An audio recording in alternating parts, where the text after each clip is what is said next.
Well, hey, so I thought maybe we'd talk a little. I'll overlay some video from the game, give you my thoughts on the game, and a little bit about the gear. First of all, my dirty laundry. So last Friday I played in an organized weekly pickup game that I've played in many times, hosted by my friend Dave. I think I was booked for this skate for a good portion of a week or so. So I had a little bit of time to put into what kit I would take out.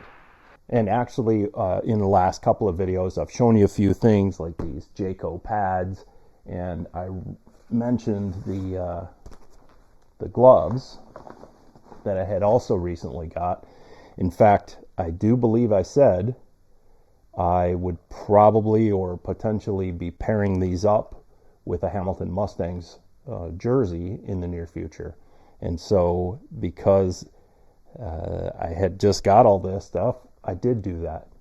The inspiration for this was Keanu Reeves' character. I think it was pronounced Haver. And it's from the 1986, I believe, hockey film classic, Youngblood. He played the backup goaltender for the Hamilton Mustangs. There are surprisingly few scenes of him, particularly on the ice with gear. So it was pretty difficult to know for sure all of the gear involved. I do know that he actually was wearing CCM pads. At the time, CCM pads were being made by a manufacturer, Stree, I believe it's pronounced. I always thought it was Stry, but somebody recently told me it's supposedly pronounced Stree. But ultimately, the CCM pads he was wearing in that are very much the same pad as this. Again, made by the same company, same kind of colored leather, lighter leather. So when I got these, I did a little bit of work on them. I shared with you guys. I fixed the toe buckles, oiled the straps, cleaned the pads, cleaned off the nylon and stuff too, because that was pretty bad. And then at that same time, I did receive these CCM gloves. And actually, let me show you something, because I want to tell you about this trapper in specific.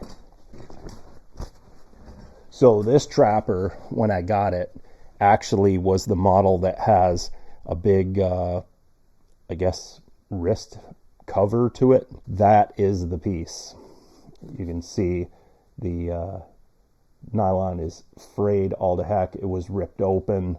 And honestly, on this glove, I didn't really like the look of it being on there. So this would have been probably not too difficult of a repair, but I actually decided I like it better with the standard cuff. So I carefully removed all the stitching, the threads, and removed this, and then relaced the cheater to the actual original cuff, and then I put the logo on there. And I mentioned in one of the vlog videos that there's a mistake on this glove that some people are going to notice. Yeah, I put that upside down. It should be the other way around so that the logo is readable from the glove position like that. In fact, very, very lightly visible on here still is the original graphic. And you can tell there that it's the other way around. I used ink for that, so it is not something I can modify and fix. So yeah, this is a pickup game, and you'll know that I've been saying for a while now I haven't really been playing any hockey lately. So it's been a few weeks again since I've been on the ice. This is a mixed group of skill levels and age groups and all that.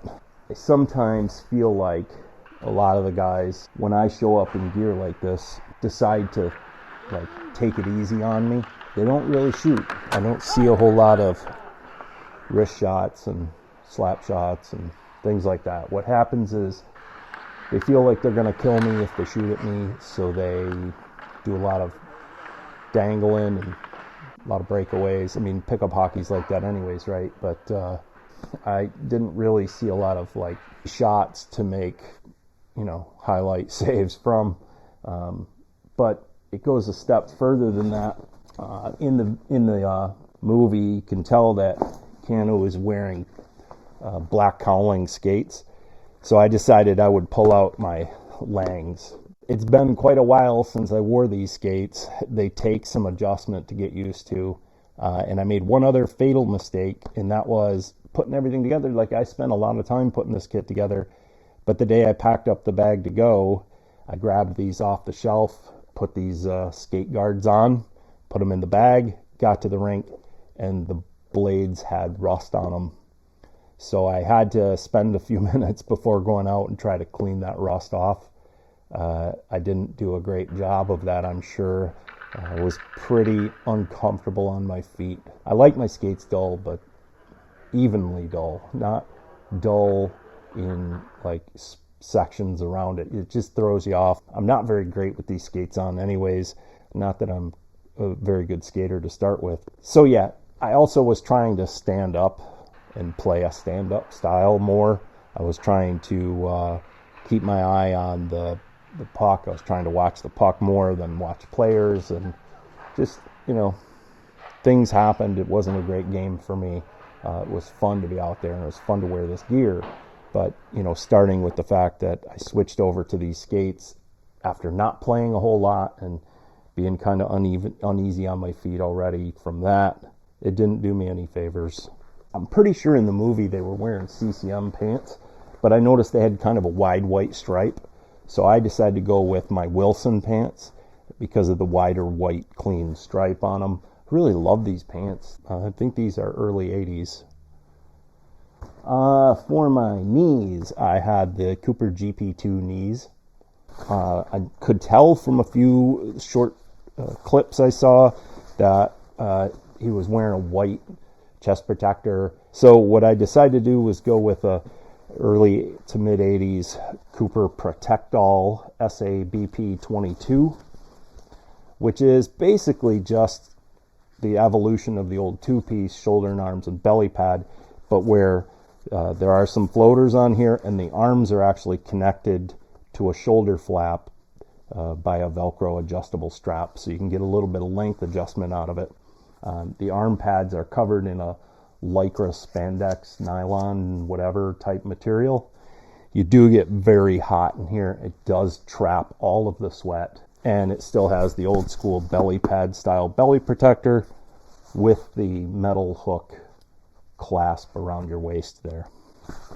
So because I did wear that, and because of my helmet protection, I did wear a Cooper KTP, which is their Kevlar throat protector. It's not really much of any kind of a sternum protector at all, but it does have a Kevlar layer in it, and it's a throat protector.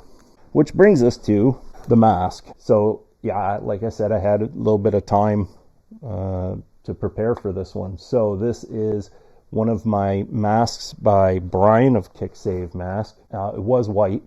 A couple days before the game, we had some nice sunny days. I took it outside, put a couple of red paint on it.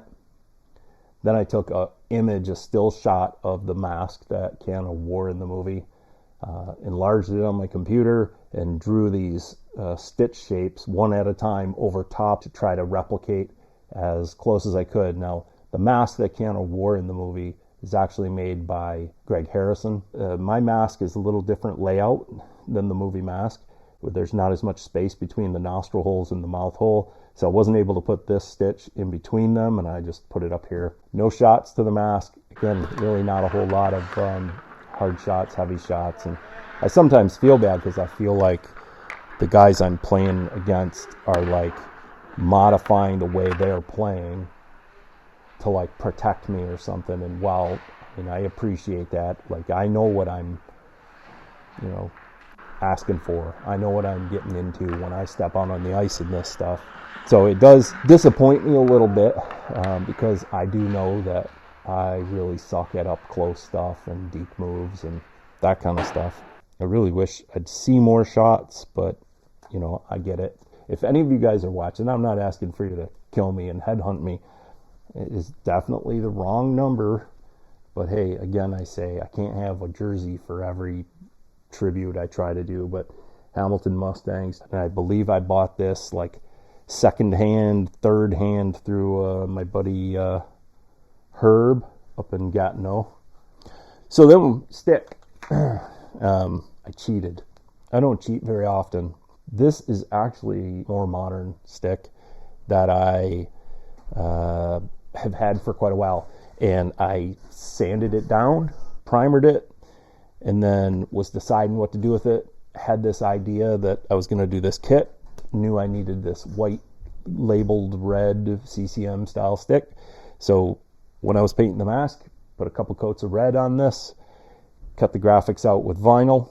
Trying to find a good quality photo, impossible. So I don't exactly know what the model number of the stick was, so I didn't put any model number graphics on it. I just did the old school CCM logo on both sides in vinyl. I noticed he did have a pretty hefty white knob on his stick, and I don't think I was ever able to find an image of his blade, but I figured the other goalie had white and basically was using the same stick, so they might have actually just shared a stick, or they might have had two identical sticks. Like, I was pretty proud of this. It was a clean paint job, but you'll notice here, I believe this was a poke check gone wrong, and now this stick has a big old scratch on it. Somebody must have just had their skates sharpened, because that's clean through the fresh brand new tape on there. Yeah, so that's all the gear. Another fun part was this was the first time my granddaughter Ollie was able to come see me play, and my son was playing as well, so she got to watch both of us play. Oddly, it was like distracting in a good way for me, because I was really getting down on myself in this game from playing so terribly, that noticing her sitting off to my left, it was kind of a good distraction. It put me in a better mood. Well, anyway, that was the kit. That's the story behind it. Listen, if you don't already do it, follow me on my Instagram. This is the name here, and I'll put a link down below. And if you like these kind of videos, hit the subscribe button, the bell notification icon. Tell your friends, leave some comments, talk to me, tell me what you think of this gear. Anyway, thanks for watching.